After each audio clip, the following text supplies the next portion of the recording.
Before my rebirth, everyone said my legitimate sister and I had simply gotten into the wrong bridal sedan and married the right men. She married the scholar I had been engaged to. They were sweetly in love. I married her future husband, Pei Yang. We treated each other with respectful reserve. Even my father said that for a concubine's daughter like me to marry so high was nothing to complain about and I should be grateful. But after I was reborn, when I once again watched my legitimate sister smiling as she handed me a cup of tea, I did not hesitate. I knocked her unconscious, put a bridal gown on her, and sent her away in Pei Man's wedding sedan.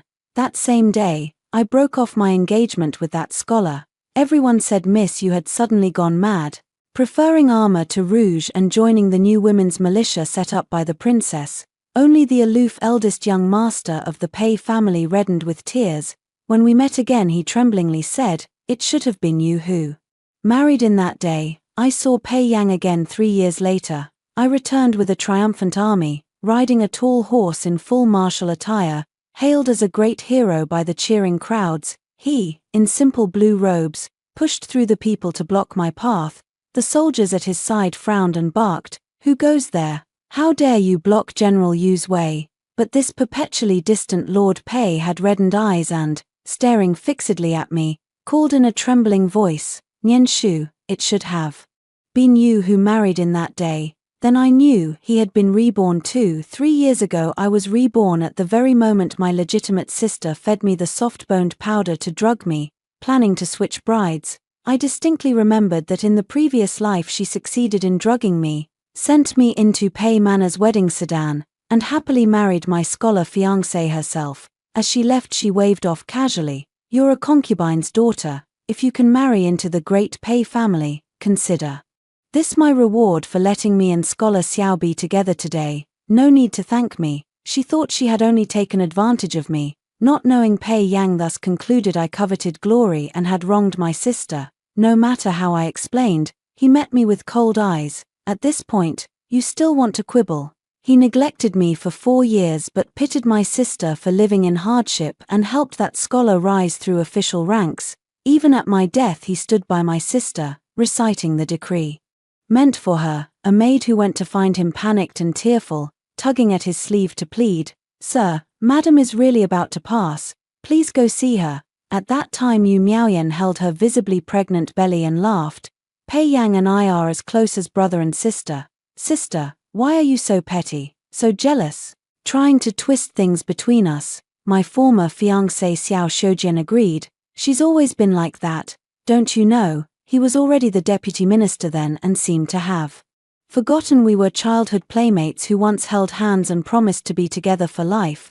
But when did everything begin to change? Probably when Yu Miaoyan fell into the water and her temperament altered. The once haughty, willful legitimate sister suddenly became bright and lively, unafraid of convention, even scoffing at the arranged match with Pei Yang. Parents' orders and matchmakers' words, old feudal nonsense. I won't marry because of that. She insisted she would choose her own husband. As long as she liked him, she would marry him even if he were a penniless beggar. So she did not spurn Xiao Shoujian. Instead she linked her arm through his and coquettishly said, "If I love you, I'll walk through fire and sword with you. Do you dare?" Xiao Shoujian threw caution to the wind and nodded fiercely. "If Miaoyan won't leave me, how could I not dare?" But what so-called fire and sword was there between them? It was only that I stood between them. I bit down and refused to let go, clutching his sleeve as I demanded of Xiao Shoujian, "Our engagement is near, and now you suddenly want to break it off. Xiao Shoujian, have you thought about how a concubine's daughter like me is supposed to survive after this?" He knew that as a concubine's daughter who had lost her mother, I already walked on thin ice at home. If the engagement were publicly broken, my reputation would be ruined and people would scorn me. At his words, guilt and unease flickered in his eyes. "This is my fault, Nian Shu, but love can't be forced. What if I insisted on forcing it?" One moment I was told the engagement was off, the next I watched my legitimate sister cling to my betrothed, and I didn't even have time to cry. I swallowed the heartache, wiped my eyes hard, and fought for myself. "Then I won't agree. Xiao Shoujian, you may not love me, but you must marry me according to the contract." I, Yu Nianshu, will not let my name be dragged through the mud because of the two of you, because that would be the end of me. My father has always been cold. He might send me to a temple to spend my days by a dim lamp, or present me with 3 feet of white silk. None of that is what I want.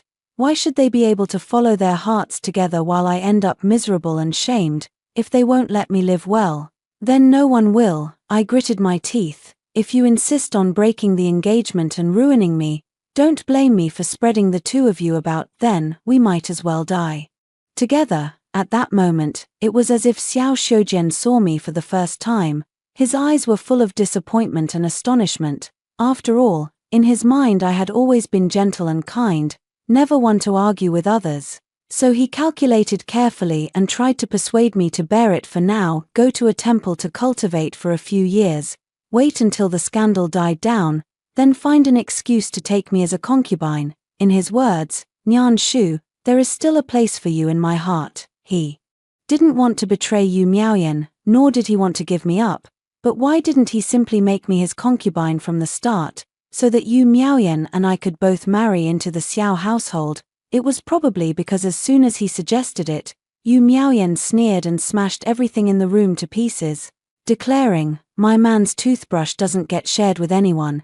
Is he just lacking a wife? Fine, I'll give her away." So on the day the Pei and Du families both brought their brides, she slipped bone-softening powder into my teacup, had me placed in the Pei household's bridal sedan, and then strode complacently through the Xiao mansion's gate. Before I lost consciousness, I could still make out her face watching me struggle to open my eyes yet be powerless. There was pity in her look, but it was laced with contempt. To be honest, I really don't understand you ancient women, why you always like competing over men, only thinking about marrying someone, she said. When you see someone has a sweetheart you shamelessly cling to them. As if you're crazy to steal men. But fine, I won't argue with you. Who asked you to be a relic of the times? She stood up, patted my cheek, and waved magnanimously. Isn't it just wanting to get married? You, an illegitimate daughter, being able to marry into the prestigious Pei family. Consider that today's blessing for Xiao Lang and me to be together. No need to thank me. The last thing I saw before losing consciousness was her in the wedding gown that originally belonged to me, hopping away. When I opened my eyes again, Pei Yang was lifting my veil, and the delight in his eyes instantly turned to shock. The matter caused a huge uproar. What should have been a doubly joyous marriage ended with the bride in the wrong bridal sedan.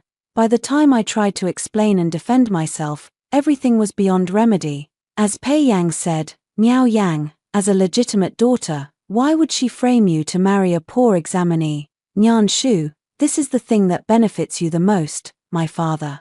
And my legitimate mother nearly punished me with the family law." My stepmother was furious and slapped me twice, shouting, "You little bitch, how could you harm my daughter like this?" Pei Yang stood by watching with a pale face. He still hadn't recovered from the stunned shock of having married the wrong beloved girl. It was Yu Miaoyan who intercepted them when Xiao Shoujian returned for the formal visit. She stuck out her tongue guiltily and said, "Since it's a mistake, just go along with it." She probably didn't do it on purpose. When Pei Yang saw her, he stood up in disarray, and she continued, "Brother Pei Yang, from now on I'll treat you like a brother. We're still one family." Pei Yang was dumbfounded, looking at the one he had longed for, his face as pale as paper. He could only say, "All right." What else could he say? The die was cast. What could be done? The room returned to laughter and cheer because of Yu Miaoyan's few words. Except for me, my face swollen and red, I forced myself into the crowd, completely out of place. In a daze, I saw Pei Yang and Xiao Shoujian both glance at me, as if reluctant and wanting to say something, but they were drawn back by Yu Miaoyan's calls, one helplessly smiling as he served her more food, the other watching her face with infatuated eyes. Yu Miaoyan took it calmly, sitting beside me, her calves swinging gently. "You're so stupid, you couldn't even explain this properly and still got slapped for nothing." She did feel a little guilty after all. I had taken the blame and the beating for her, but soon she shrugged off any remorse and said, "Xiao Lang and I were in love, husband, I already paid you back, we're even." "No, You married a concubine daughter to the main branch son of the Pei family. You're the one who got the better deal, so I don't owe you anything. Were we really even? Then why, after being Lady Pei for 4 years, had I endured nothing but disdain and ridicule? They all said I was greedy and stole my legitimate sister's betrothal. They said all of this was what I owed her. My husband treated me with neglect yet pitied Yu Miaoyan's impoverishment, helping that scholar rise through officialdom. Toward me he had only helplessness and despondency. Nian Shu, if you hadn't been so foolish then, Miaoyan should have been my wife. Because of you she married into the poor scholar's family. When has she ever suffered like that? I only helped her. Why must you be so petty? Just as when he heard a maid call him back, warning there might be danger to me, and upon hearing the maid's words that Yu Miaoyan and Xiao Shoujian's words were defamatory, he only said lightly, the schemes of the inner household are not something to concern oneself with. He was a gentle man. In the 4 years I was married to him, although he held resentment toward me, convinced I had ruined the marriage, he never treated me cruelly. He simply did not have me in his heart, so no matter how I strove to fulfill the duties of a good wife, he remained composed and distant. No one knew that in the 4 years of our marriage, our first consummation did not occur until 3 years in. At that time his words in court had been fierce. He had offended political enemies and been treacherously shot with a poisoned arrow. I stood in front of him and blocked it. Blood sprayed across his face, his eyes stunned. For the first time he showed such panic toward me. Nian Shu, they all said that Lord Pei was deeply devoted. At that moment, that day, when he held me with an arrow in my chest, he went madly seeking doctors and medicines everywhere, even begging before the princess, and mind you, he was the one most at odds with the princess. The princess kept her favorite men, formed a women's corps, and meddled in court affairs. While he had always been rigid and conservative, rule-abiding and bluntly honest, for him to bow his head and kneel before the princess was simply shocking. Yu Miaoyan was so startled she rushed over and pulled at him. A real man has gold under his knees. Brother Pei, how can you be so spineless as to kneel to a woman? For the first time, Pei Yang didn't listen to her. He just stared at the floor, lost in thought. He remembered me waiting for him to return home each day, smiling and calling him to eat. He remembered my daily parting words urging him to come back safely. He remembered how over the years I'd been filial to elders, managed the household, always gentle and considerate. As he thought, the 3 years we'd missed flooded back into his heart, and he knelt for a whole day and night, finally obtaining a single soul-saving herb. Yu Miaoyan ran off in anger. He used the herb to save me. When I woke, he held my hand and finally said those words, Nian Shu, let's live well together from now on. I should have been happy. At least 3 years weren't wasted. My husband had finally changed his heart, finally turned back to see me, and indeed, for a few months we lived in sweet marital bliss, so good that I thought it would last my whole life. If only 3 months later the servants hadn't brought news of Yu Miaoyan's pregnancy. If only when he heard the news, the hand that was painting my eyebrows hadn't trembled and smudged the line. Pei Yang said that Yu Miaoyan had suffered, and that this suffering was because of me. She was born a legitimate daughter, the wife he had originally chosen, raised in privilege and pampering. She should have had the smooth life, but instead she married a poor examinee and endured hardship, often coming to him to cry and complain. So over the years, Pei Yang had always helped her, backing her up in public, helping her husband rise step by step. After Yu Miaoyan became pregnant, he helped even more, to the utmost, simply to help her obtain a title. During that time, all of Jinling laughed at me, mocked me for reaping what I had sown, for being unable to keep my husband. I tried to reason with him, tried to stop him, but Pei Yang only said, one last time.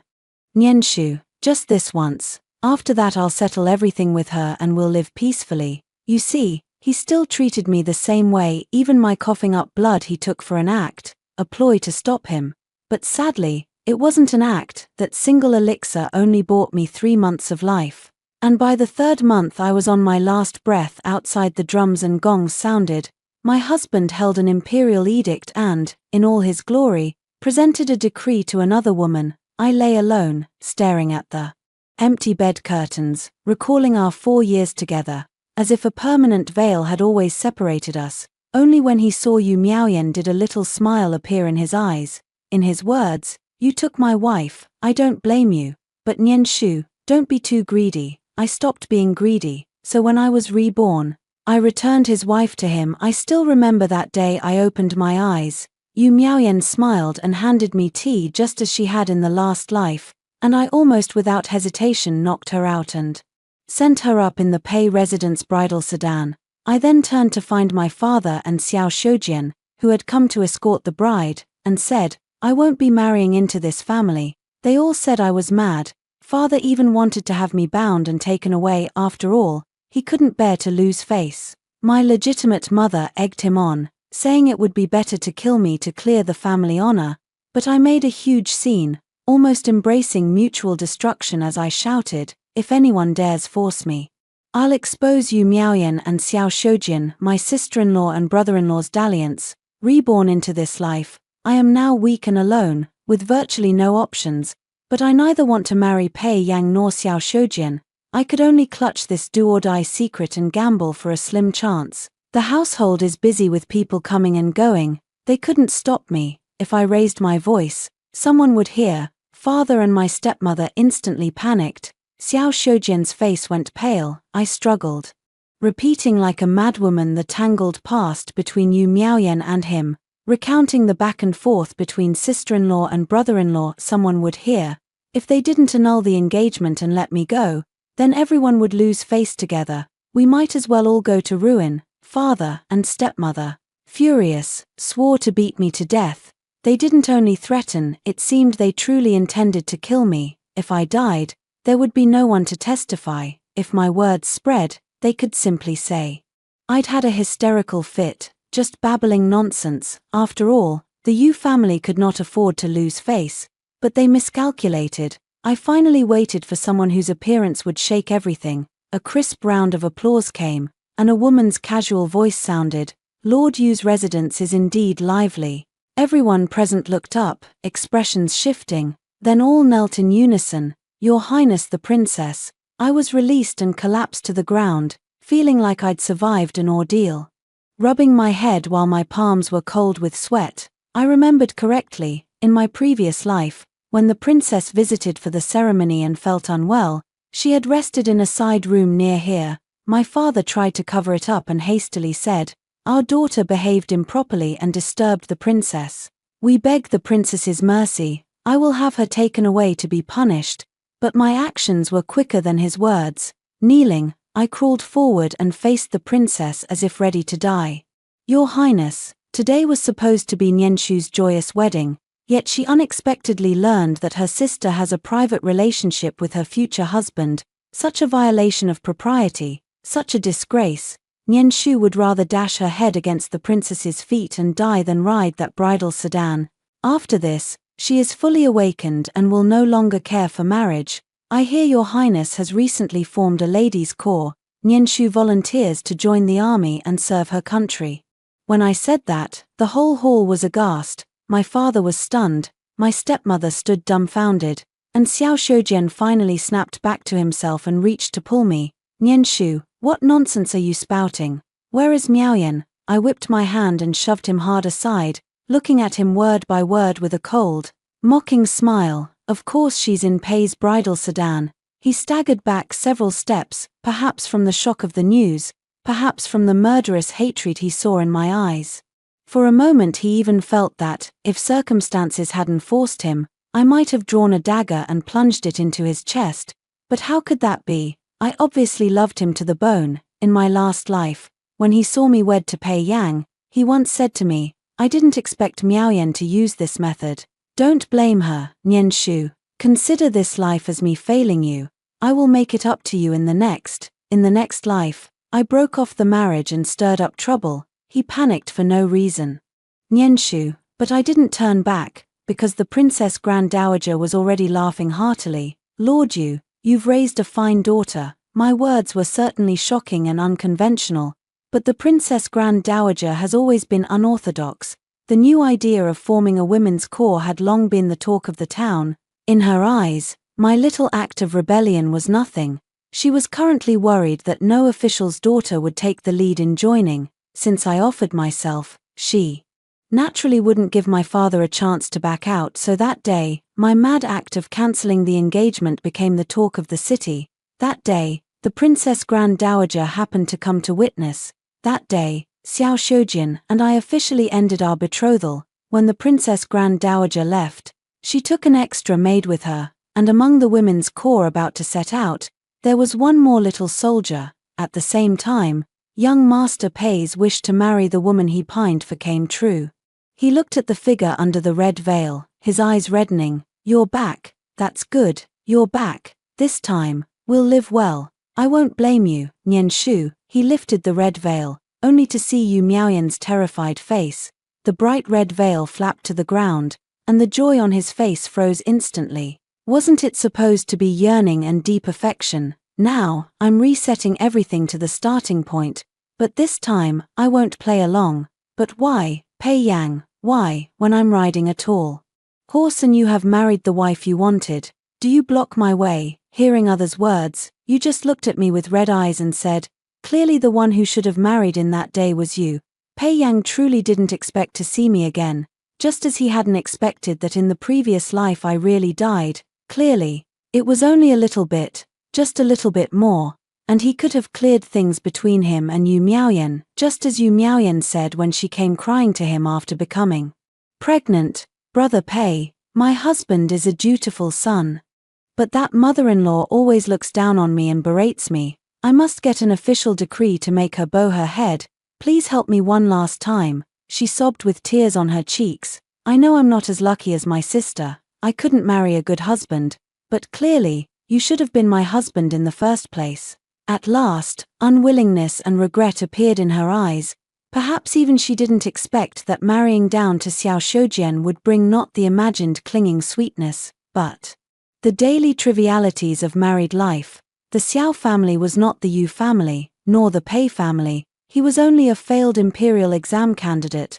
The household was in shabby condition. If not for that, the stepmother would not have agreed to this match, but she didn't foresee that her own daughter would end up suffering. Accustomed to brocaded clothes and living in a spacious mansion, Yu Miaoyan suddenly fell into the gutter. Not only did she have to use her dowry to help cover household expenses, she also met a shrewd mother-in-law who had been waiting to properly teach her.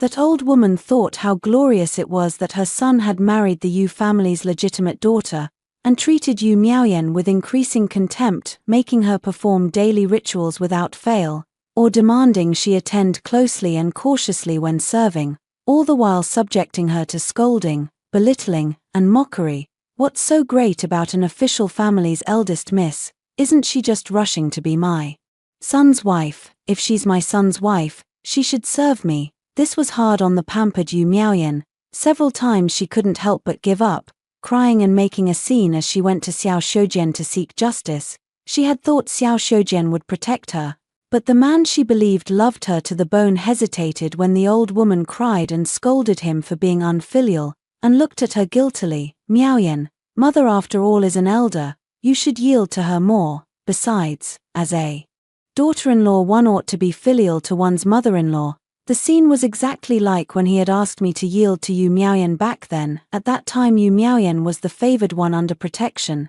and now she had become the one who suffered, so Yu Miaoyan regretted it. She had never realized that the true love she had chased recklessly could be so pitiful, and I, who had taken her place in marriage, had become the triumphant, proud wife of the Minister of Personnel. That position should have been hers, but everything was already irretrievable, and she could only beg Pei Yang. "Peigage, can you really bear to watch me be tormented like this?"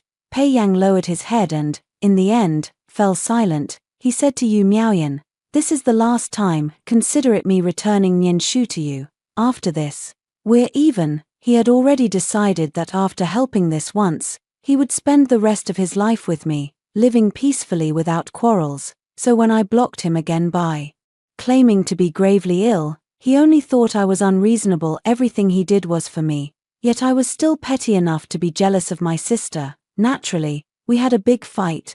Pei Yang swept his sleeves and left, and I did not try to stop him even on the day he won the imperial decree for Yu Miaoyan. When a maid came running in panic to report my supposed death, he thought it was merely a ploy to vie for favor. Thus, regarding the words about Yu Miaoyan and Xiao Shoujian, he only said lightly, "The schemes of inner house women need not be paid mind." He believed he had long seen through my true colors: selfish, jealous, clumsy in my methods and full of lies, no match for Miaoyan's goodness and brightness. Yet I had one advantage, a crazed devotion to him. After all, when that poisoned arrow struck him, comrades who called him brother avoided him, and Yu Miaoyan, who called him pagage, stayed even farther away. Only the wife he usually looked down on rushed to pull him back. Recklessly, the blood stained his eyes and etched itself into his heart. "My lord, every word I say is true, just go see Lady Yu. Think of it as seeing her one last time," the maid's voice went on, and those around snickered, always with such unbecoming excuses.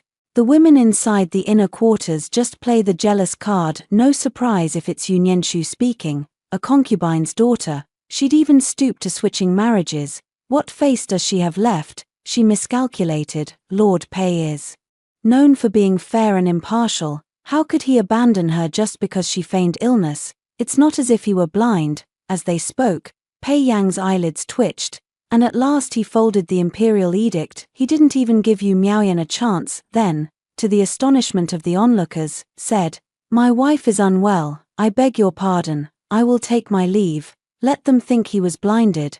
Let them think he had been duped, even if she was selfish, jealous, clumsy in her schemes and full of lies.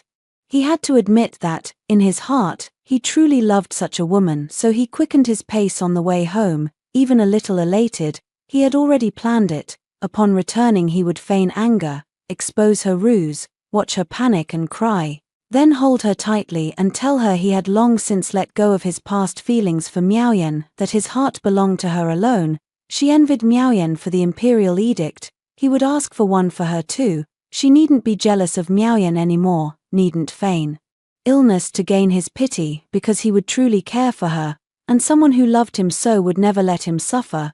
He entered the Pei residence and looked at the newly hung white silk. A smile touched his lips. He thought to himself that this time his act had been convincing. He stepped over the pond where he had once fed fish together with her, the little fishes in the pond hungry to death. He frowned involuntarily. Even if she misbehaved, she shouldn't vent her temper on the fish. He walked into her courtyard again. There was no one standing there, thinking of him and waiting for him, and no one to rush into his arms to complain, "Why are you only here now?" So he didn't have to say the already prepared lines to coax her, because there were nothing but crying. The maid leading the way rushed in first, and then a wail followed. Madam has passed away." Plop, the patent of nobility he was holding slipped from his hand and fell to the ground, stained with mud. 13 The daughter of the Ministry of Revenue's deputy minister, the wife of the Minister of Rights, Yu Nianshu. She is truly dead. She died on an ordinary afternoon. The morning clouds burned like fire. The setting sun was like blood. Some said she was gentle and kind-hearted, so when she died the servants wept in a flood.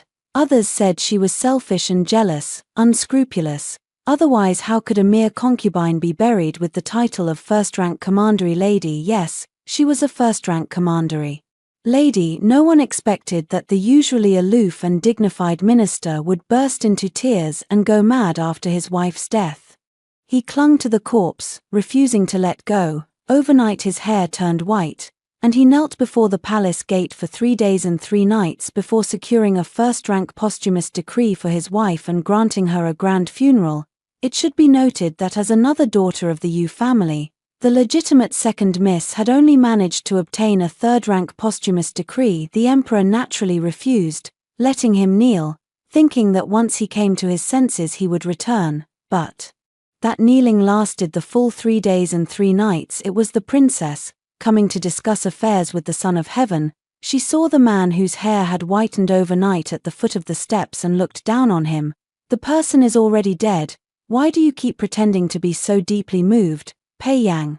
I thought when you begged for medicine for her back then it was because you wanted her to live." Pei Yang's figure flickered, a dead stillness in his eyes. At her words he looked up, staring fixedly at the woman before him. "I never knew that the medicine could only prolong life for 3 months. The Princess Royal sneered, utterly unafraid. "You are not of my faction and oppose me at every turn. It is already a great favor that I gave you the elixir. Why should I tell you everything? Even if I didn't say a word, didn't your wife ever mention it to you?" She had said it, more than once, but each time he had assumed she was simply jealous, trying to compete with Yu Miaoyan. So he didn't believe her. Pei Yang felt a stabbing pain in his chest, as if he were coughing up blood. The princess's voice floated past his ear. "Yu Jianyenshu is loyal and righteous. I thought highly of her back then, which is why I granted the elixir. If you truly wanted her alive, 3 months would have been enough to find a way to extend her life. But Pei Yang, you didn't. She married you and was attentive in every way, virtuous in all things. Even I, an outsider, could hear a word or two of praise about her from officials' wives who had never liked her. And you were the one at her bedside, whether she was selfish and scheming or gentle and kind. Did you need others to tell you?" With each sentence she spoke, Pei Yang's face grew paler, because each time, he had only believed what others said. For example, just now, as soon as she heard the news, Yu Miaoyan really did come. The Princess Imperial rose and entered the Imperial study, her tone indifferent. "You used the Pei family as chips for me." Naturally, Yu Nianshu could receive a first-rank Imperial edict, but Pei Yang, whether she is truly of poor character by nature, or you've long harbored prejudices against her, you know best yourself. 14 No sooner had the words fallen than Yu Miaoyan finally ran over, exasperated as if at iron that won't be forged into steel. "Brother Pei, how could you kneel for her again?" Pei Yang looked up, hair disheveled, staring fixedly at the woman he had once loved, his voice hoarse. "Nianshu, she's dead." Yu Miaoyan didn't care at all, only intent on pulling him up. Xiao Shoujian was part of the second prince's faction, and now Pei Yang was entangled with the princess.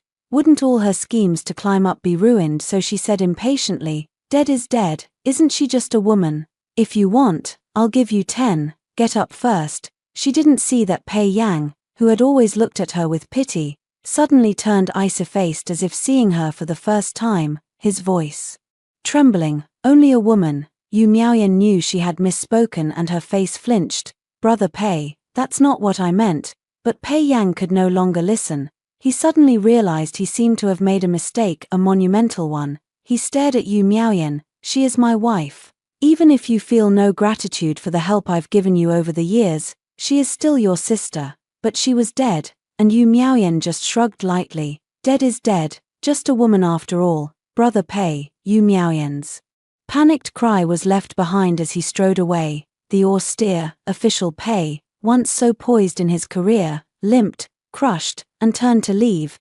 But within 3 hours, the cloud of doubt over that past marriage change and its truth was laid out before him. The snowy white paper was suddenly soaked by a drop of tear. The man murmured hoarsely, "Nianshu, Nianshu." He regretted it. He truly regretted it. 15 The 13th year of Jing'an, first-rank titled Lady Yu Nianshu was given a grand funeral. In that same year, the Xiao family, whose official career had just begun to rise, suddenly fell from grace. Rumors that they had formed a faction with the second prince stirred a great uproar, and the Yu family, by association through marriage, was not spared. The emperor, enraged, ordered executions and confiscations. Blood flowed like a river. Pei Yang, for his earlier support of the Xiao family, was similarly implicated, yet this had been his own urged course of admonition, a near self-destructive move. Before punishment could even be delivered, he died. Before death he became obsessed with the arts of reincarnation and rebirth, murmuring, "If I could do it over, if I could do it over." Do what over? He was reborn on his wedding night. Seeing the wedding robe on his body and the bride before him with a red veil over her face, an absurd possibility flashed through his mind, followed by ecstatic joy. The young master of the Pei family finally married the wife he had longed for. He looked at the figure under the red veil, his eyes reddening. "You're back. That's good. You're back. This time we'll live well. I won't blame you, Nianshu." He lifted the red veil, only to see Yu Miaoyan's terrified face. With a plop, the bright red veil fell to the ground. 16 Time flowed on. "This was the first time I saw Pei Yang since I was reborn. I vaguely remembered that in my previous life at this time he had already risen rapidly in officialdom, enjoying all the spoils of success. Aside from marrying me, the wife he did not love, his life was almost perfectly smooth. But now, looking at this gaunt, desolate man before me, I could only see his disappointment. What did that have to do with me? I heard the commotion and, catching a glimpse of him in his hopeful gaze as one might glance at a roadside flower or grass on the ground, I asked, "Who is this?" In this life he and I had no connection, and I had been stationed at the border for 3 years. The deputy general, without suspicion, replied, reporting to the general, "This is Minister Pei Yang, Lord Pei." "Actually, General, you should know him." I raised an eyebrow. "Oh." The talk drew the attention of the gathered townsfolk, who murmured and speculated, "Minister Pei, how could he be here? If he's here, isn't he afraid that that madam will cause a scene? No one knows how many times she's made a scene. How does he still have the nerve to go out? But he does have some connection to General Yu. Which is, he used to hate it when others mentioned his relation to me. In this situation he should have been pleased, but for some reason, upon hearing the conclusion about to be blurted out in public, his face suddenly went pale. "No, don't say it, too late." The Deputy General, frank to a fault, blurted out, "Lord Pei is indeed Miss Yu's husband, your brother-in-law." 17 My husband and my brother-in-law, two insurmountable chasms. This life they lay brutally between Pei Yang and me. His face was as white as paper. I shook my head calmly. "Brother-in-law, no." The words were like a thread of hope. He lifted his eyes urgently and asked, "Nyan Shu, could it be that you also?" Before he finished, my voice had already fallen. 3 years ago I severed all ties with the Yu family. There is no longer any connection. I have neither a younger sister nor a brother-in-law. Besides, I've heard Lord Pei is very close with Prince Jing, and everyone knows the Prince and the Princess Imperial are at odds. So, you and Lord Pei cannot be said to be completely unrelated. In his astonished gaze I curled the corner of my mouth slightly. The woman who in the previous life could only follow behind him meekly is, in this life, seated on an iron charger, remarking lightly, "We should be political enemies. And political enemies never rest until one is destroyed." 18 When the words fell, I did not linger. I cracked the whip and ordered coldly, "The Qinglin army has orders to enter the city to pay respects to the sovereign. Bystanders, clear the way at once. Those who block the road will bear the consequences." The iron cavalry were merciless. Horses neighed loudly. Pei Yang snapped back to himself from my words, but he was full of unwillingness. "No, Nianshu, you can't refuse to acknowledge me." He had struggled to be reborn, struggled to get a second chance. He thought everything could return to how it was, but in the end, he happily lifted the red veil and saw no longer the face from his memories.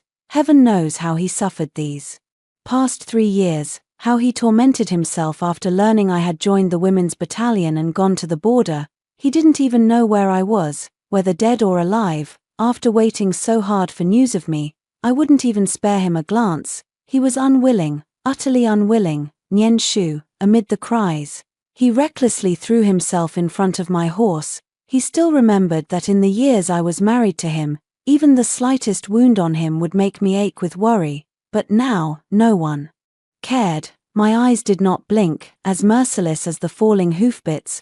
"Mercy." I planted a boot straight into his chest and urged my horse to gallop away with a sputter. He seemed to spit blood.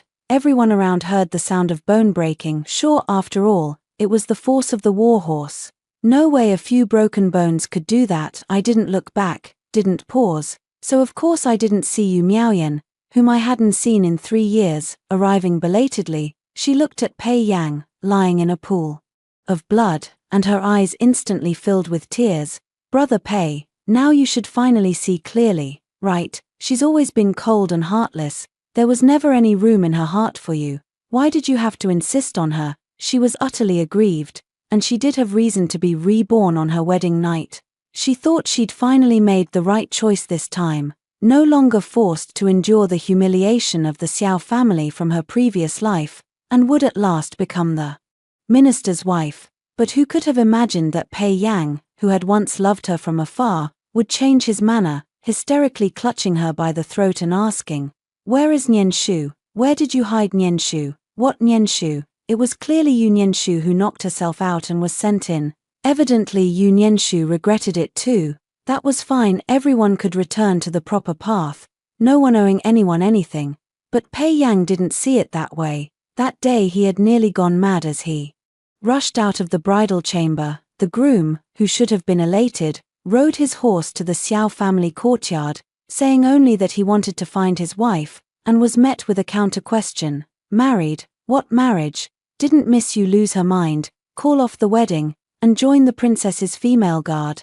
Only then did he belatedly realize, time and again stabbed in the heart. I only learned later that that day Pei Yang had gone mad trying to call off the engagement, but Yu Miaoyan, having been given a rare second chance to get everything she wanted, would never give up so easily. Besides, if the engagement were truly broken off, she would become the laughingstock of Jinling.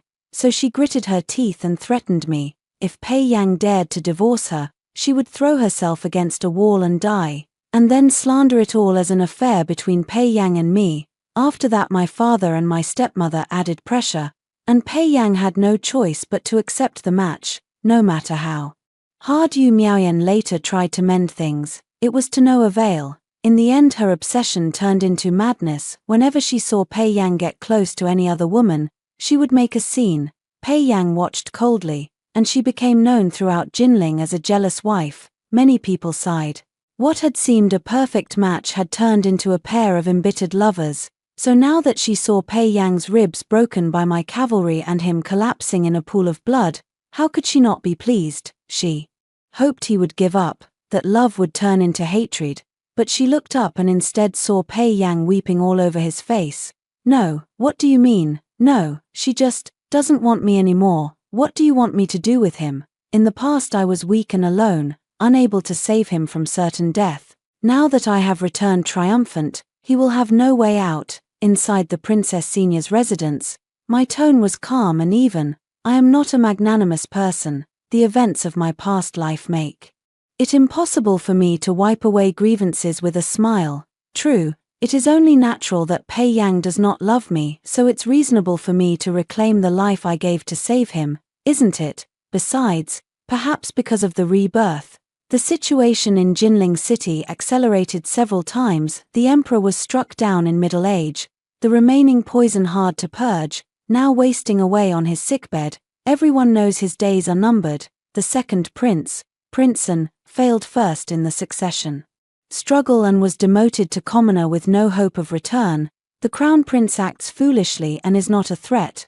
Only the fourth prince, Prince Jing, excels in every respect and was raised by the empress, so he should be the heir. But inconveniently, the Princess Senior, as the emperor's eldest sister, holds high rank and power, and now shares the responsibilities of state with Prince Jing.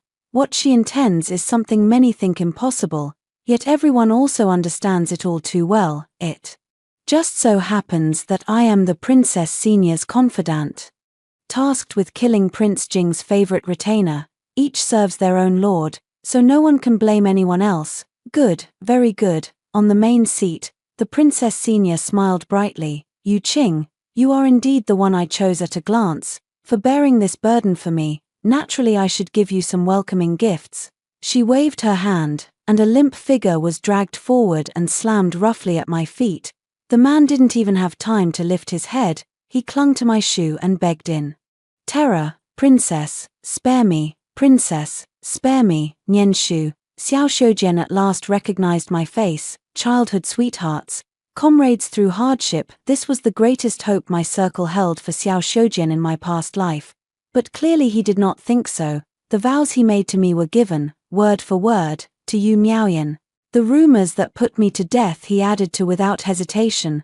While doing these things he had already donned official robes and, with the backing of the Yu and Pei families, rose step by step. When I confronted him, he sighed. "Nianshu, you know the most important thing for me entering court is my reputation, so out of necessity I could only say such things to distance myself from you.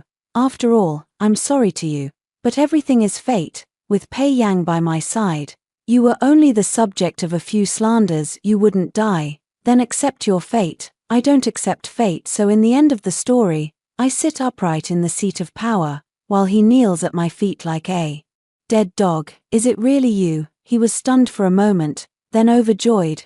Great, Nienshu, aren't you working under the princess? Then put in a good word for me. He still didn't know why he had been seized by the princess in this life. Yu Miaoyan had endless regrets and even loathed him and his old mother to the bone. She had frequently oppressed and taken vengeance on them. Naturally, he was still a poor provincial student. It was said his old mother had been tormented to death by Yu Miaoyan. This finally allowed Yu Miaoyan to vent her anger. Because of this, Xiao Shoujian hated her with a hatred that reached into his bones. Otherwise, when he saw me he wouldn't have been so delighted, lamenting his past mistakes and saying, Nian Shu, it was all my fault back then.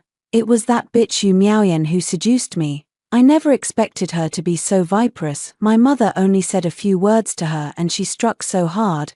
But I've repented now. Shall we marry? This time, I will treat you well. As he spoke, he instinctively reached to stand and take my hand, murmuring, when the time comes you'll just manage the household, be the head of the family, speak a good word to the princess, and I can rise in rank and support you. Yeah, right. I rose onto my toes and, without hesitation, stamped down on that paw, crushing it. 3 years of marching, I crawled out of piles of the dead and into them again. Even the force that once could only pick up an embroidery needle has been trained into the weight of 1,000 catties. Therefore, his bones went crunch, crack, making a pleasant-sounding shattering noise. Ah, he screamed incessantly. His whole hand had been crushed off. What a pity. He's a scholar. Without his hand, what will he do? My hand, my hand. Are you insane? How dare you injure my hand? Watching his most treasured thing utterly ruined, his eyes bulged with fury, and he could no longer keep up the act. Bitch, he made a comeback with these very hands. I spat out 2 words. In dissatisfaction, noisy, then I stomped on his other hand as well, crushing it. Ah, his hands had been ruined. The pain had knocked him out a moment ago, only for him to wake up from the pain immediately. The look he gave me finally held fear, because I truly intended to kill him. He was a little frightened, struggling as he said, No, you can't kill me. I am innocent. If you slaughter the innocent, you will be beheaded and displayed too. As he spoke, he looked toward the Grand Princess, seated in the main place, as if grasping at a straw, pleading, Princess, this woman is mad. Spare me. I am willing to offer a good plan. I will ensure the princess's great cause succeeds. He had that confidence, just waiting for the Grand Princess to nod, but there was no ripple in her eyes. She only smiled faintly at me and said, Are you satisfied with the gift I brought for you, Qing? Don't worry. He stained his hands currying favor with Prince Jing. If Yu Qing tears him to pieces, it would be deserved. He's dead either way. It doesn't count for much. A single offhand sentence handed his life entirely over to me. Xiao Shoujian looked at me in disbelief, straining to find any trace of the once tender, meek shadow in the face before him, cold as frost, eyes sharp as a blade. How is that possible? How could that be? How could a concubine-born girl who was still cowering in her boudoir 3 years ago become a trusted confidant under the Princess Royal today? He had no time to think it through, because I yanked his hair roughly, forcing him to tilt his head back, drew a dagger, and, under his terrified gaze, said in an even tone, Relax a little. Pain is normal. 23 That day, the Long Princess's residence echoed with continuous screams and wails, chilling and tragic. The servants fell silent like cold insects, and the common folk went out of their way to avoid the place. Having repaid a favor with another, I had been in Jinling City less than half a month before, becoming the Long Princess's most notorious executioner. In the major embezzlement case she vowed to fully investigate, I led the raids on one household after another. For a time, the insults hurled at me rose and fell without end, unbearable to hear. Assassination attempts I suffered numbered no fewer than dozens each time. I cut off the attacker's head and hung it at the mansion gate. 1, 2, after enough, naturally fewer people came, and for a reputation as savage as mine, my father and my legal mother, on behalf of the Yu family, righteously spread the news that they had severed ties with me 3 years ago. Suddenly, I had acquired several more crimes. Besides aiding tyranny and acting against the proper order, I was branded disloyal and unfilial, a heinous traitor deserving of death. Everyone said a person like that should descend to the 18 layers of hell after death, burned with fire and oil, tongues pulled out and eyes gouged. Good, I stood there taking in the insults.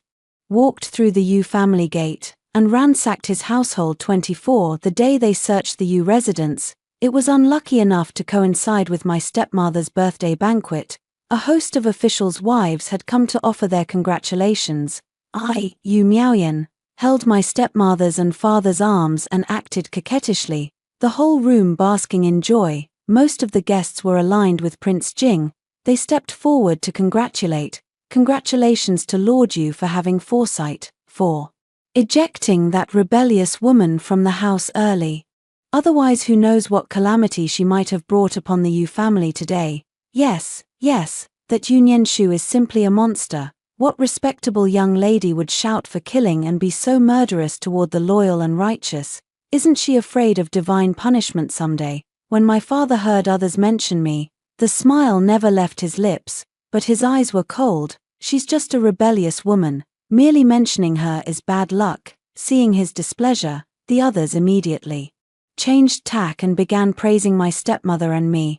Indeed, on such a happy day we shouldn't speak of unlucky things. It's the wife of the Minister of Revenue who knows how to teach her children and has raised such a proper daughter. The minister's wife is always virtuous. That Yu Nianshu has such a stepmother and doesn't know how fortunate she is, truly ungrateful. My stepmother was elated by the flattery, proud in her heart but feigning modesty on her face. It's that base-born girl who's ignorant and makes us the laughingstock. But Yu Miaoyan was displeased with comparing her to me. She sneered. She only went to the frontier and showed off. What is there to boast about? Who knows how those military honors were earned? I, for one, wouldn't stoop to compare myself with a fraud. Clatter as footsteps approached. The crisp sounds of iron armor colliding grew clearer.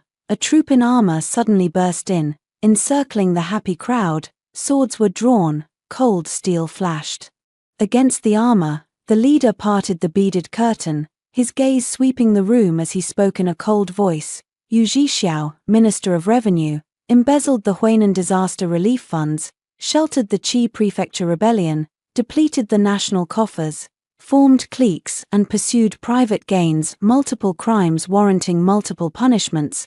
The Princess Royal has decreed household confiscated and imprisonment, execution after the autumn interrogations. The Qinglin army carries out orders. Those who resist to the end, no mercy, kill on sight, dead silence, a silence so complete you could hear a pin drop. Everyone stared at me, mouths agape. I looked up and met my father's stunned gaze, and greeted him coolly. Father, I'm here to raid the household. You see, even though I had already severed ties with the Yu family, I still called him father.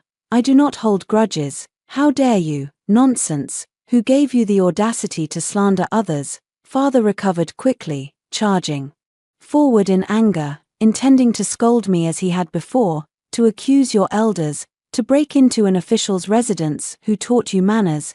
Today I'll teach you your place in the family hierarchy.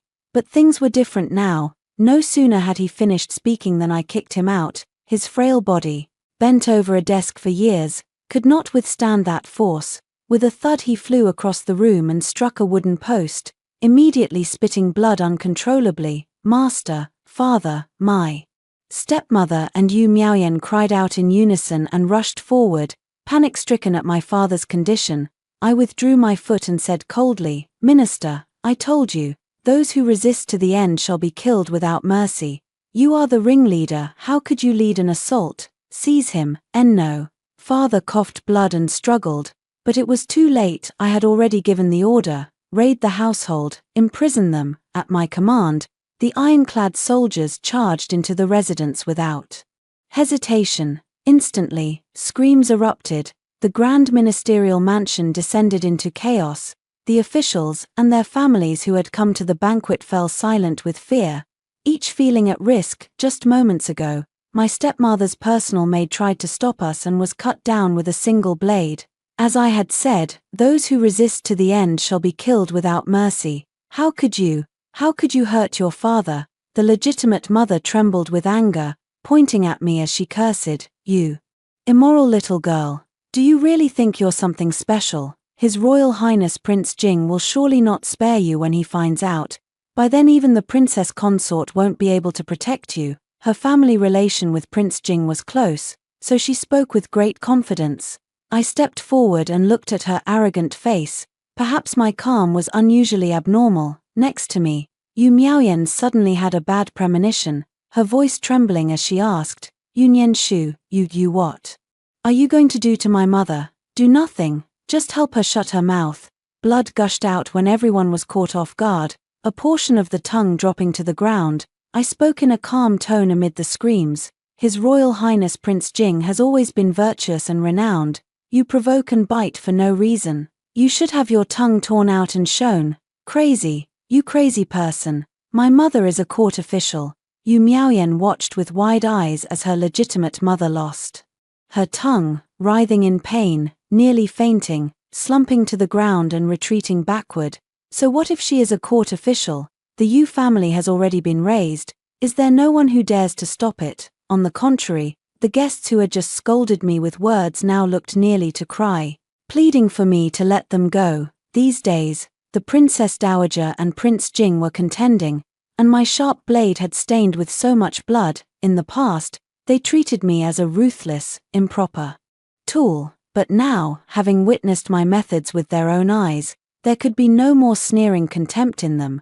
We were merely invited to a banquet by invitation, and we know nothing about the Yu family's matters. General Yu, you are magnanimous, please spare us. Moreover, we are all officials' kin. Could General Yu not have the authority to arbitrarily detain us without orders? Of course not. I didn't care much and let them run out as if they'd survived a catastrophe. Yu Miaoyan was among them. She was scared and finally sensed that the Yu family was facing a great calamity when the pebble I kicked knocked her to the ground. She screamed in terror, You can't kill me, and you can't tie me up either. I am now the minister's wife. I'm no longer of the Yu family. Yu Nianshu, don't you dare repay kindness with betrayal. Brother Pei won't let you off." I smiled at her. For such a grave crime, all implicated will be punished together. As for right and wrong, let's first take a trip to the heavenly prison. Everything will soon be clear. How could I ever repay kindness with betrayal? I'm only handling official business, nothing more. It's just that there are many brutal tortures in the imperial prison.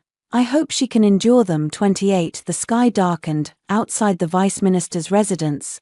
Under the gaze of the crowd, I hauled Yu Miaoyan and dragged her into the cage. The old fossils who've always disliked me burst into curses. A lapdog, she's utterly lawless. Great Chi is upside down now. She'll die a miserable death. Die a miserable death.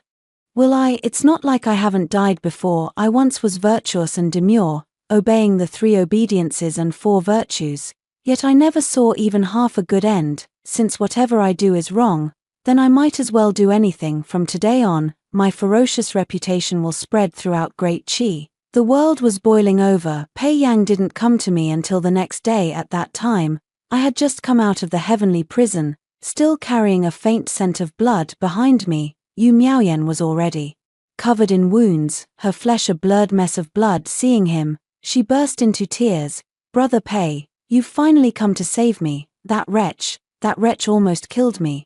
But her brother Pei didn't spare her a glance. He only stared at me, as if afraid I might vanish. His voice strained. "Nianshu, 29. I wiped my hands and looked at him with a smile that didn't reach my eyes. "Perfect timing, Lord Pei.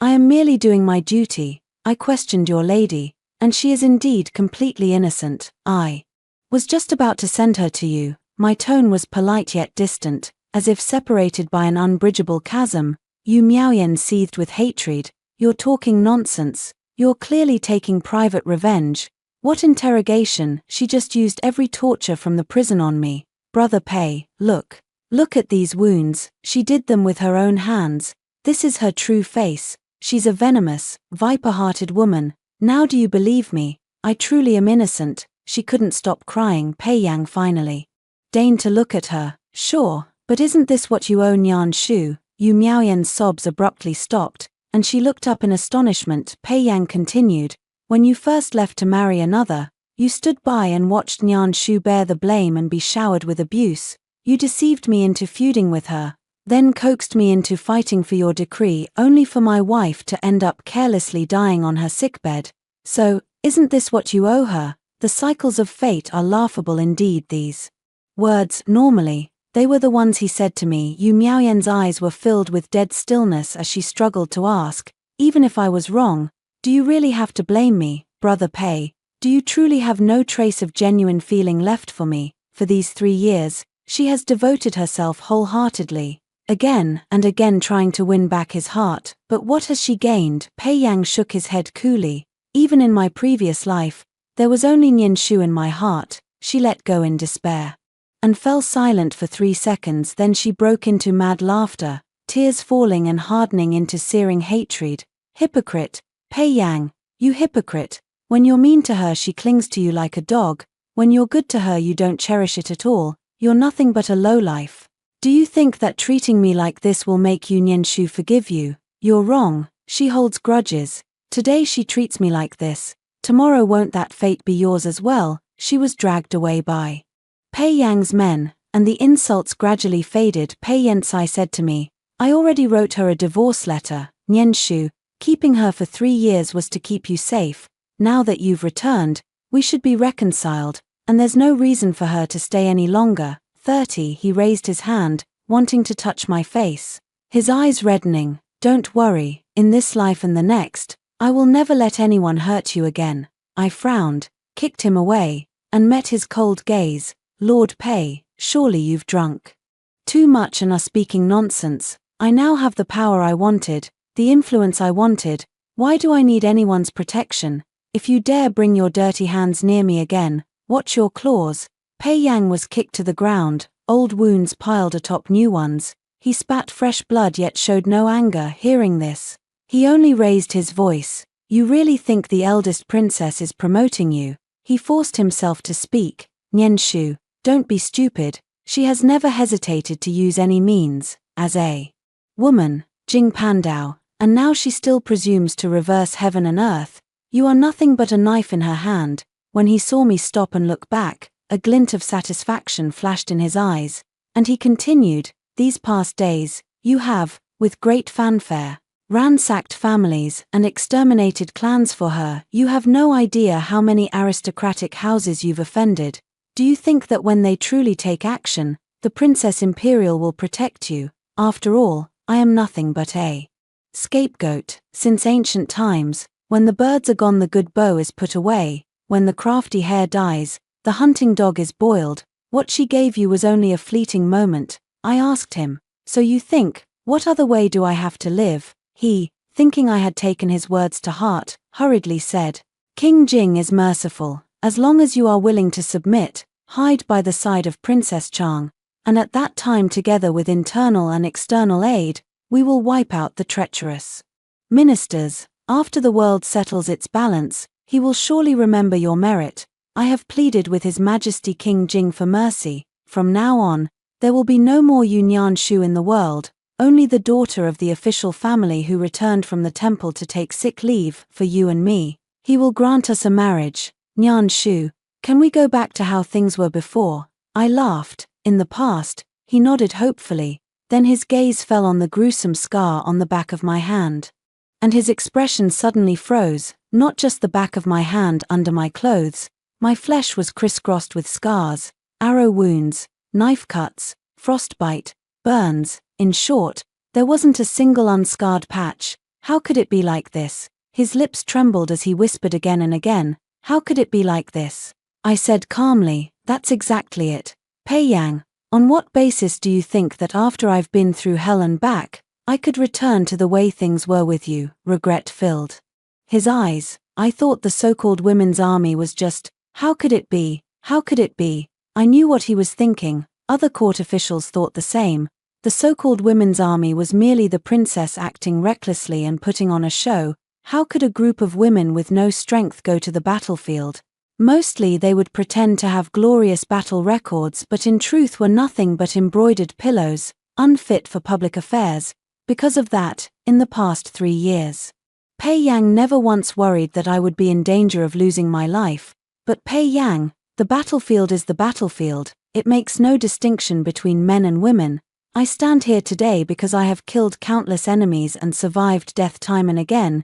You say the princess used me, but when I was forced into a marriage and slandered, which one of you ever thought to use me? His complexion drained of color. No, each one of them watched coldly. Even Pei Yang, who had been reborn, knew full well that I was forced into a substitution marriage.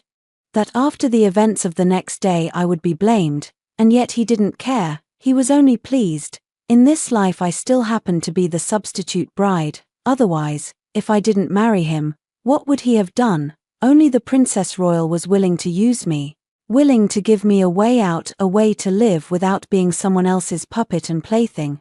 So you say she uses me. I will only thank her for being willing to use me, even if I can only live passionately for a few short years. It's better than drinking the bitter cup and spending a lifetime with you. Pei Yang was choked with emotion, blood trickling from the corner of his mouth, and I responded firmly, my voice resolute, I accept it gladly. 31. Pei Yang indeed left with the crazed Yu Miaoyan. I entered the mansion, pushed open the door, and it was pitch black inside. A heavy metallic smell of blood hung in the air. Something barely clinging to life crawled to my feet and begged desperately, spare me, spare my life. I lifted my toes and hooked his chin, looking at Xiao Shoujian, whose ears had been gouged out and whose tendons in his hands and feet had been cut. I agreed very readily, all right, but you'll have to do something for me. 32. The next day, the emperor, who had been unconscious, finally woke up and launched a barrage of impeachments against me. It was clear that my ransacking of the Yu household had become the fuse that set everything off. Understandable, someone who mercilessly struck even their own kin and severed all ties needs no scandal to be found guilty, because she already is one. Prince Jing and his faction had been preparing for a long time, determined to use me to deliver a fatal blow to the Princess Chang. Even if they couldn't, the princess would sever one of her own arms to survive in disgrace, and indeed that was what happened. The emperor saw what I had done for the princess in recent days, flew into a rage, and immediately threw me into the imperial prison. That same night, the princess entered the palace. Nianshu, what do you think she'll do? Pei Yang, dressed in his official robes, sat in the high seat. He was supposed to be here to interrogate me, his eyes full of pity and regret. Now that her power is gone, she ought to go to His Majesty and pin all the blame on you, begging for a way out. If that happened, the emperor would inevitably consider family ties. He might send her to a monastery to cultivate, or place her under house arrest at the princess's residence. As for me, I would become the scapegoat, condemned without a grave. This ending leaves both Prince Jing and Pei Yang dissatisfied because the Princess Royal cannot be allowed to live. Everything has long been clear. Over the years, you've done quite a few wrong things for her. As long as you list them one by one, come, His Majesty won't spare her life, and you can atone for your crimes by making amends. Isn't this good? No, I curl my lips. Crime, what crime have I committed? Seeing that I remained obstinate, he replied, usurping the throne and meddling in state affairs are crimes of treason. I laughed all the more recklessly. He asked me what I was laughing at. I said, Pei Yang, for all your years in office, how could you forget, in the struggle for the realm, if you lose you're branded a treacherous rebel, if you win, it's called. Suddenly, chaos erupted outside the imperial prison, the clamor of iron armor rising one after another. My trusted aide burst in, dragging along the subordinate sent to report to Pei Yang. The subordinate was in a panic, and not good. Pei Yang sensed something was wrong and barked sharply. What's wrong? The subordinate scrambled in, tumbling over himself. Your Majesty, the Emperor has passed away. Before his death, he issued an imperial decree, passing the throne to the eldest princess. Therefore, the winner, called the merit of following the dragon, the meritorious ministers of the hidden residence. 33. Pei Yang miscalculated. In truth, the eldest princess entered the palace overnight not to beg for mercy. She merely went to slay a dragon, and what allowed her, even as one bearing guilt, to still have cause to seek an audience with the emperor, was that detailed letter about Pei Yang's dealings and schemes with Prince Jing and the great aristocratic clans. No emperor can tolerate someone daring to covet the throne while he is still alive, even if that someone is his own son, even if his days are already numbered. So, when he relented and allowed the eldest princess to remonstrate, it was already too late. When it comes to life and work, either don't do it, or do it to the extreme. No one knew what the eldest princess did that night, or what happened in the palace. All they knew was that at daybreak, when everyone woke up again, everything has already been turned upside down. The Son of Heaven has passed away, the throne is passed to the eldest princess. The imperial edict hangs in the hall of light. Armored troops lined up on all sides. Anyone who dared disobey was slain upon the imperial beam, branded a traitor. 34. Pei Yang initially couldn't fathom how he had been defeated. When he heard the news that the Son of Heaven had passed away, he slumped into his chair in a daze and murmured, "How could this be?" It wasn't until I cut off his 10 fingers and dragged him out that he realized. Ran into the equally formidable Yu Miaoyan. She was no longer afraid of me. Beside her sat Xiao Shoujian in a wheelchair with a troop of armored riders, and she tipped up her chin at me. "Yu Nianshu, now that I've achieved great merit with the princess, you're nothing special. I've already requested the princess's favor. Now that the matter is settled, you must hand everything over to me to handle." Pei Yang snapped out of it as if waking from a dream, staring hard at her. "It was you. You're the one who stole those letters, who told you to touch them." He was practically beside himself with rage. Just one final push, and everything would have been a sure success, but he never imagined that in the end it would all be ruined because of that idiot Yu Miaoyan. Yu Miaoyan snorted coldly, her eyes still full of hatred.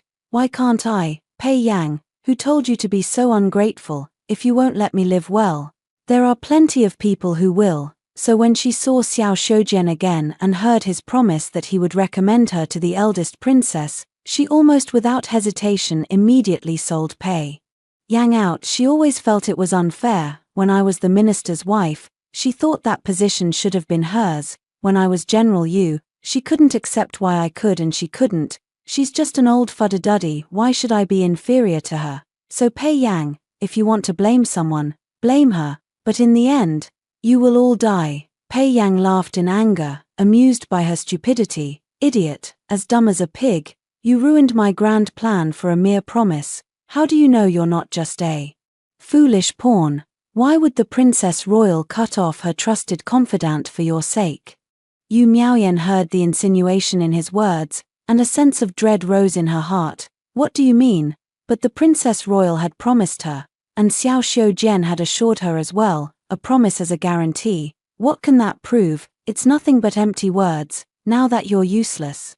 Even if we do break the deal, what can you do about it? Isn't it just a matter of slitting your throat with a single stroke? I have to say, Pei Yang still saw things clearly. No sooner had he finished speaking, Yu Miaoyan was detained beside her. Xiao Shoujian looked at me like a defeated dog begging for mercy. "Nianshu, no, General Yu, I did as you said, tricked her into producing the letter. Now you can spare my life. Right, I know I was wrong. I really know I was wrong." At the same time, the armored riders accompanying her rode forward and said to me respectfully, "General, Princess, His Majesty has ordered us to escort you into the palace."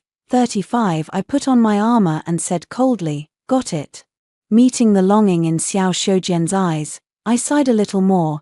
"You and Yu Miaoyan are truly equally foolish. What I promised, is it a fixed vow sealed with a magical seal? On the contrary, I have always been a notorious, treacherous villain who goes back on his word. My promises are but a sheet of paper that's been wasted." I looked at his stupefied face and whispered, "Since they're all going to die, how could you possibly live? Naturally, let's all go to hell together." Behind me, resentful roars and curses echoed without end. I strolled forward at ease, deaf to it all. After all, they're nothing more than defeated foes. 36. As expected, within 3 months, this major treason case has finally come to an end. King Jing's faction was uprooted. Yu Miaoyan refused to accept it and went mad in the imperial prison, muttering over and over that she did not belong to this era and ought to be superior to others. I more or less understood. In other words, she was not the original, legitimate younger sister, but someone who had taken over a corpse to return to life. But this isn't much of a big deal either. After all, The former legitimate younger sister wasn't any better than her, it's just that, being so dutiful, I couldn't possibly keep this news from my legitimate mother. Not only that, I even considerately had them locked up in the same cell in the imperial prison. I imagine that before their execution after autumn, they certainly won't have a peaceful time, unlike my father and Xiao Shoujian, who were locked up with a group of ferocious death row inmates, but after taking a few beatings every day, they would fall asleep as soon as they lay down. As for Pei Yang, I had every set of torture instruments in the dungeon used on him, who told him to be one of the principal offenders. We have to make him say something. The instruments of torture wrench muscles and tear out bones, making life worse than death. At first, he refused to speak. Later, didn't he end up confessing everything in full detail as well? The day he signed it with his mark, he gave a wry smile. Nian Shu, you truly hate me to the bone, but, well, that's fine. Having hate is at least better than having nothing. Looks like he got beaten stupid, otherwise he wouldn't have slit his own throat in the heavenly prison the day before his execution, declaring that I should live my whole life with boundless hatred for him, never ending, entangled forever and forever, unable to forget him. I looked at the grand mansion His Majesty bestowed upon me and those 10 new favorites. In short, that's how I started living a life without Pei Yang. Days of occupying a luxurious mansion, holding high rank and power, surrounded by countless favorites, yet weighed down by boundless loneliness. So tragic. The end.